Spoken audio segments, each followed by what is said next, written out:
Professor, boa noite para você. Obrigada pela participação aqui com a gente. Vamos falar um pouquinho de Israel, que é grande aliado dos Estados Unidos na região. Como é que fica a situação para esse país? Boa noite, Cecília. Boa noite a todos. Obrigado pelo convite. Bom, Israel está, de uma certa forma, agora enxergando isso com olhos bem abertos.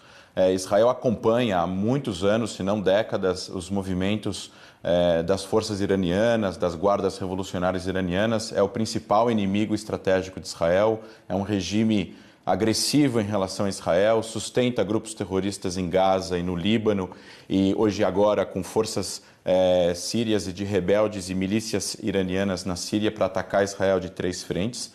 Então, com o assassinato e com a eliminação do Soleimani pelos Estados Unidos, Israel agora, obviamente, todo o contingente e as tensões estão bem mais em alerta, justamente para poder evitar que o Irã revide esse ataque americano contra posições e interesses de Israel e a soberania de Israel não seja atingida, bem como seus civis, né? E, professor, Israel vive um contexto político delicado, vai passar pela 3ª eleição em menos de um ano. Como é que essa crise no Oriente Médio pode afetar as eleições que estão marcadas para março? Então, na verdade, as eleições em Israel, bom, todo mundo sabe, né, ter 3 eleições em 12 meses, realmente algumas áreas internas de Israel estão afetadas em relação a isso, mas essa área especificamente de segurança, ações específicas que Israel precise tomar para proteger sua soberania nacional, proteger os seus civis, obviamente não vai ser afetado. O exército de Israel, ele é um exército que está pronto para lidar com esse tipo de problema, com esse tipo de ação. O Oriente Médio é um lugar muito tênue, é uma corda bamba.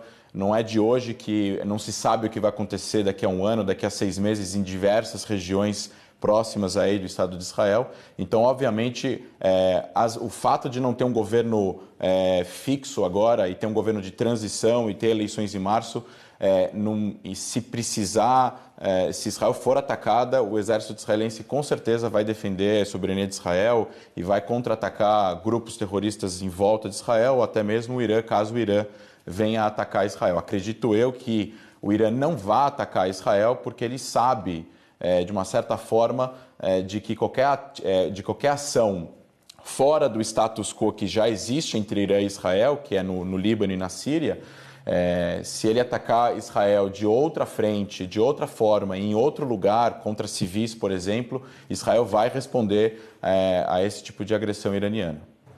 E, professor, o quanto que Israel pode servir de esteio para os Estados Unidos, inclusive para tropas nesse momento, né? Porque a gente sabe que foi enviado um grande número de militares, inclusive já tinha sido planejado para o Iraque, agora vai haver a retirada de tropas. Há muitas tropas espalhadas na região. O quanto que Israel pode estar aberto para servir, de fato, de um esteio para o governo americano, para os militares americanos, e o quanto que isso pode ser um risco para Israel nesse momento? Então, na história, na verdade, nunca foi usado Israel para ter tropas americanas. Israel também nunca precisou utilizar de tropas americanas para nenhuma guerra que Israel travou. O que sim, Israel contribui muito com os Estados Unidos é no campo da inteligência, né? Israel é uma superpotência em inteligência, então muitas informações da região, Israel, como o maior exército, né, o exército mais forte da região, acaba fazendo com que não só os Estados Unidos, mas aliados que precisam dessa inteligência, possam ser munidos dessa inteligência que Israel provê para poder fazer com que exista mais segurança aos países da região. Então, Israel provê inteligência não só para os Estados Unidos, como também para a Rússia ou eventualmente para a Arábia Saudita, até países que não têm relações diplomáticas com Israel. O caminho neste momento, na região, você acredita que é de diálogo? Esse diálogo é possível na região? Porque a gente sabe que é uma situação muito delicada, professor. Não, claro. Na verdade, para existir um diálogo, o regime iraniano precisaria mudar as suas decisões que tomaram nos últimos 40 anos. O regime iraniano, desde 79, é um regime que não busca o diálogo. Ao contrário, ele busca a expansão dessa ideologia, vulgo a própria o objetivo número 1 das guardas revolucionárias do Irã e do próprio general Soleimani é exportar a ideologia da revolução, que isso faz, e para você fazer isso, você precisa armar milícias, você precisa ter guerra de proxies, você precisa ter grupos terroristas em outros locais, justamente para você poder ter aí vários caminhos pró-Irã até o mar Mediterrâneo. Então você tem como dominar uma certa região que está fora da sua soberania nacional, que seria somente o território iraniano.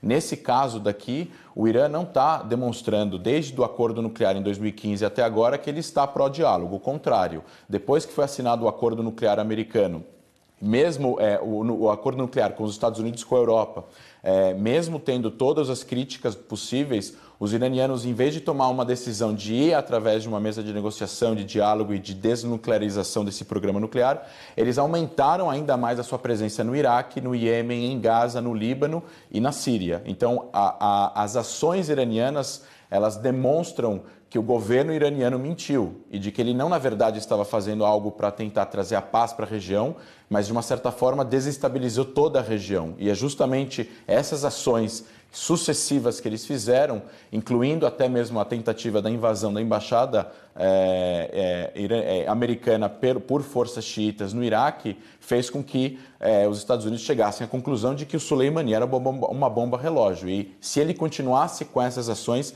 eventualmente uma guerra poderia ocorrer nesse contexto. Então, eu não vejo nesse momento o governo iraniano, claro que o povo iraniano, na minha opinião, é um povo que quer o diálogo, quer a paz, que não gosta do regime, mas o regime dos ayatolás não está interessado nesse momento em nenhum tipo de diálogo, mesmo porque eles continuam financiando o Hezbollah no Líbano, continuam financiando o Hamas e a Jihad Islâmica, que é mais radical que o Hamas em Gaza, atingindo civis. Eles foram responsáveis pelos atentados em Buenos Aires, né, contra a Embaixada de Israel, contra a AME. O próprio Soleimani está citado nesse inquérito, né, que é internacionalmente reconhecido. Então, assim, eles estão envolvidos com o terrorismo mundial. E quem está envolvido com o terrorismo mundial não é de praxe de achar que eles estão, de uma certa forma, caminhando também em paralelo para o diálogo. André Last, diretor executivo da organização Stand With Us Brasil, te agradeço pela participação aqui com a gente. Obrigada por participar nessa cobertura especial.